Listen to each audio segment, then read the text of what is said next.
What I like to call the surf paddler. Okay, what you want to do is sit away from the machine a little further than when you are doing the initial exercise in the quadruped position. So a little bit further back than that. Place your palms onto the pedals, okay, and then sit back as far as you can. That's comfortable. Okay. Now I'm going to show you kind of a fairly advanced part, and then I'll actually show you the easier way if you need to once we've tried it with Jared. So go ahead, get in the position there. Where do I need to keep my head on this one? Head is neutral. So basically that's neutral for Jared. So it's a nice straight line through there. So he's not tucked in, he's not looking up.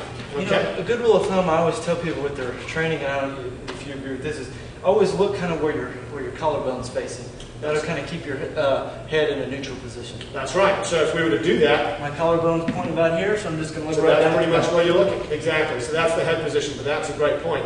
So go ahead now, again, just as in the rotational around the spine in the first exercise, we're doing the same thing here. Now what we're wanting to do is keep the arm as straight as we can and let the core be engaged in this. So it's not just arm movement, let the rotation come from the body here. Okay, now when there's no pressure on the upstroke, it's only on the downstroke with this one. Okay, so there's no stress on the shoulder whatsoever. This actually, being a rugby player with many bad shoulder injuries, this helped me get a lot of strength back in my shoulders. Do I want to rotate a lot, or should it's just kind of like right here? Rotation's fine, so you can kind of do either.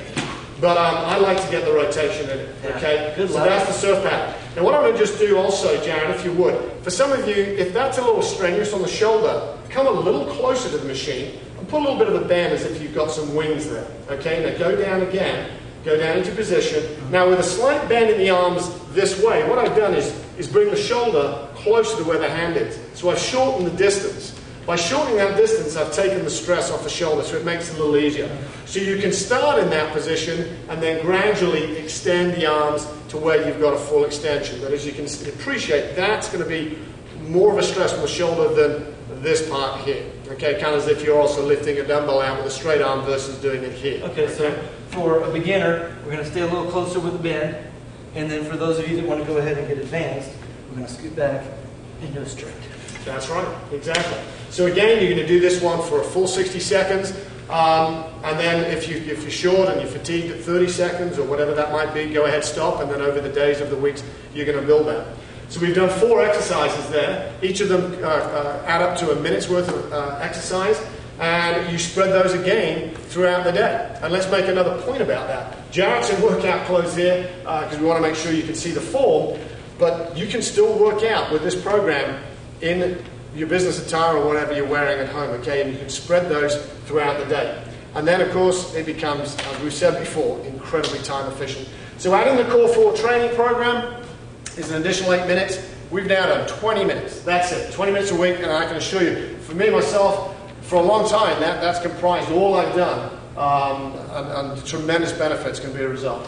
I was going to add, if any of you have any questions about, well, how long do I rest in between, you can refer to your complete workout manual that came with your machine. Right, and it's going to be variable, and it depends on a lot of different issues on your fitness level right now. But ultimately, you know, if you take, let's say, a 3-minute break to do a 1-minute burst piece of activity before you do another one, that's fine. And over the days of the week, you might shorten that. But whether you work with a trainer, they're going to give you some advice on that. And as Jared said in the training manual, we go into more detail on that. And I'd like to ask you one question. So if I spread them out, and let's say I do them an hour or 2 hours apart, do I get some added benefit of calorie burning? Well, actually, that's a great point, particularly with the short burst stepping.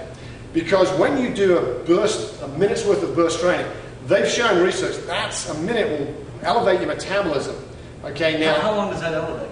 It can elevate your metabolism. A lot of people think it's sort of 4 or 5 hours. Typically, we've shown that we can elevate metabolism from 30 minutes to an hour from just literally 1 minute's worth of activity. Okay, so in that case, if I do a minute burst and I at least wait an hour, for that hour my metabolism is going to be elevated. Exactly, and then of course you come back, you do it again. Throughout the day, you're constantly kind of giving a little burst to your metabolism. So when weight loss is your goal, that's a fantastic way to approach this sort of interval training. All right, so for all you people losing weight, you spread them out a little bit, you're going to get some free calorie burning.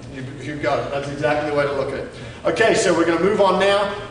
Go ahead and take a look at the Xiser Total Conditioning Program. But for now, we've got 2 programs with the short burst stepping and the Core 4 training for lot of you, that's all you're going to need to be in super shape.